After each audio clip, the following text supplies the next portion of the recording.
let's talk about how to market successfully to B2B buyers, including 5 things that you need to know right now, as well as one piece of advice that's probably the opposite of what you've been told.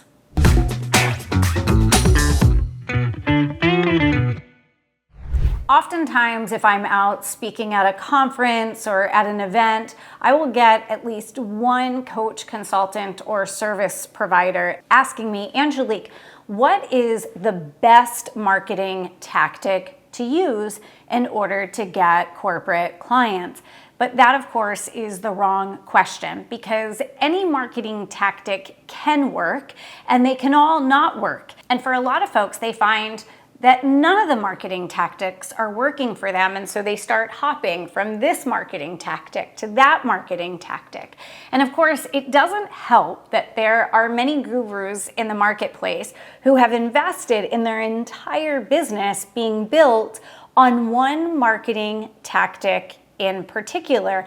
And so everyone's saying this is the best marketing tactic, but that's because their business is built on that tactic. And it's one of the reasons we always like to point out to folks that Boldhaus is really tactic agnostic.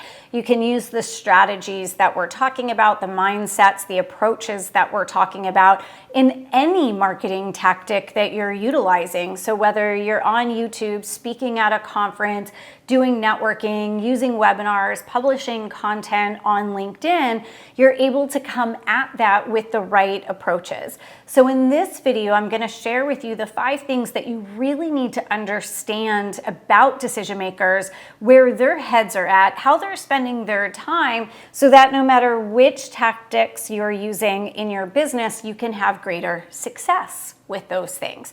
So let's take a look at these 5 things now that you really need to know, not just know, but remember, meaning every single time that you're getting ready to write an article on LinkedIn or you're getting ready to be a guest on a podcast, get this list out and remind yourself of these things to really put yourself in the right headspace for working with B2B buyers. The first thing to remember is that decision makers today are incredibly busy. They spend upward of 50% of every single week in meetings, all day, every day, and 50 times on Thursday. They are in meetings. So they have very, very little time to think. They have little time to actually get anything done. They have little time to meet with people outside of the meetings that are already scheduled. So you're competing for a very small window of opportunity. In fact, decision makers spend just 1 hour every week consuming content from outside sources. So I know everybody and their mother is running around saying that content is king. That's not really true when you're selling to corporate decision makers and B2B buyers, because they're only consuming 1 hour a week of outside expertise. You want to make sure that whatever you're doing is high enough quality and an opportunity for them to actually engage with you actively through a webinar or a speaking opportunity. We often talk at Boldhaus about executive forums because that's a much more broad definition of a webinar. It gives you lots more playing field in order to engage with decision makers. But you've got 1 hour a week that you're competing for. So you have to ask yourself, when I post this post on LinkedIn or write this article for my blog, if a decision maker has just 1 hour this week in order to consume content from the outside, are they likely to find this article? Would this have enough substantive information for a senior level decision maker to make it worth their time? It really changes the lens through which we're evaluating how and where we're spending our time as business owners. The next thing I want you to remember is 0%. 0%. In that 0% of decision makers outside of purchasing, procurement, and supply chain are actually trained on how to buy services and expertise from a coach, consultant, or professional services provider such as you. That means that head of corporate communications, that chief marketing officer, or the director of marketing, the head of the graphics department, the head of finance, the head of risk, the head of legal, the head of HR, the head of L&D, they haven't been trained on how to sit down and have a conversation with someone like you, or how to evaluate outside services and programs and expertise, or even how the sales process should go. And so as you're thinking about tactics, approaches, and mastering the sales conversations that you need to be having and where to invest your time in terms of the skills that you develop, you have to understand that your target market doesn't necessarily know the best way to have a conversation with you, the best way to co-create with you in order to come up with the best solution for their organization, which is a huge problem, because guess who they're going to blame if they invest $250,000 in a leadership development program and then that program doesn't deliver the results that they were hoping to get. The next thing I want you to remember is 1% to 3%, as in only 1% to 3% of your ideal target decision makers are ready to make an investment in the types of services or programs that you offer at any given time. I want to say that again, because that's a very small percent. And this is one of those rules, sort of like the 80-20 rule, that just proves itself over and over and over again.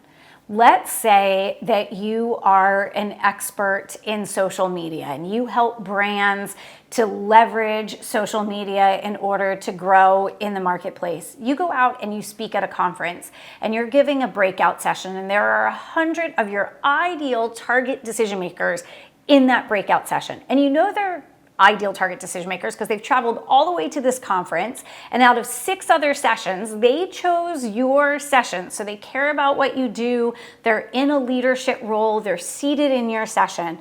We've already narrowed down to your ideal target avatar.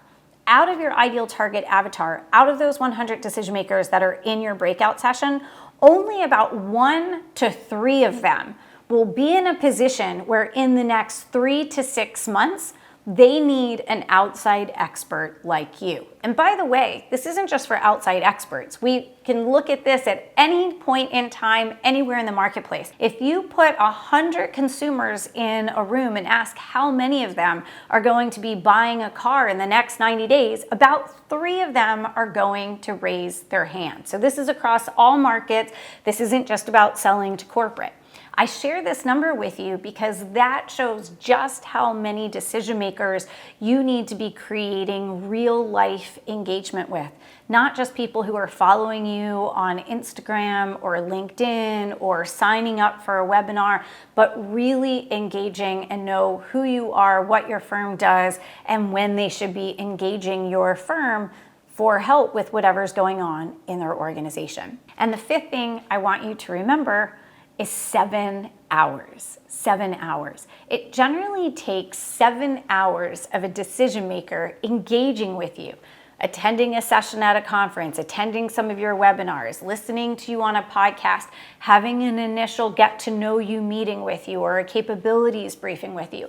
7 hours of time where they're engaging with you or a member of your team. It doesn't have to be you personally if you've grown your team to 5, 7, 10, 20 people, but engaging with you, not just reading content in the feed on LinkedIn, but really consuming your insights or engaging in dialogue with you. 7 hours of time for them to truly build that know, like, and trust factor. It's one of the reasons we say to our clients, stop worrying about how many people like a post on LinkedIn or how many people are now following you on LinkedIn, and start measuring a much more important data point, which is how many decision makers have you engaged with this month. It's one of the reasons in our Boldhaus Collective we spend so much time in the 160 plus training lessons we have and at our live gatherings helping the consultants and the coaches and the professional services providers who are a part of our Boldhaus Collective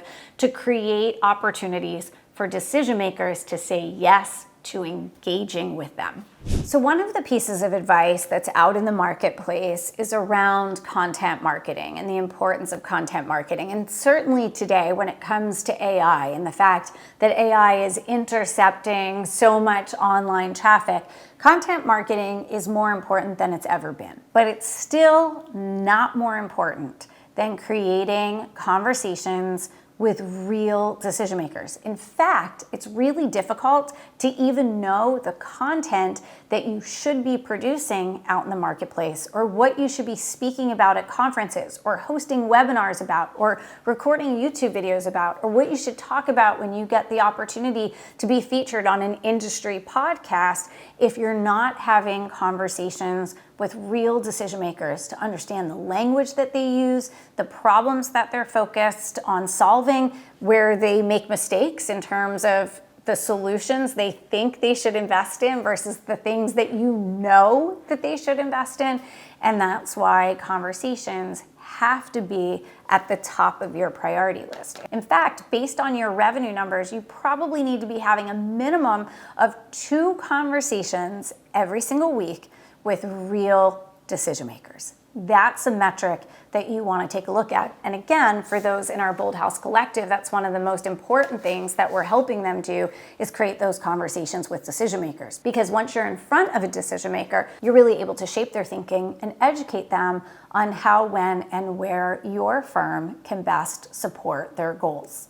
So look, I've mentioned a couple of times our Boldhaus Collective, and if you're not familiar with the Boldhaus Collective, it is a place for change agents, the Davids, who are working with the Goliaths, the coaches, the consultants, the professional services providers, who are working with organizations of all shapes and sizes, and where we provide not just community, but in-depth training to support you in growing your business, scaling your business. In fact, we help folks to land corporate clients, expand inside those accounts, and ultimately scale their firm to be able to support that growth. So I went ahead and dropped the link to the Boldhaus Collective before, so you can learn more about that in case that's the space that you're in. I've also dropped below a link to another video that I recorded for you that's really powerful, that takes these 5 concepts that we've talked about here in this video and puts them into action. And it's called How to Sell B2B Services. So I've dropped that link below. And if this was helpful, I highly recommend that you go and check that out next. I'll meet you there.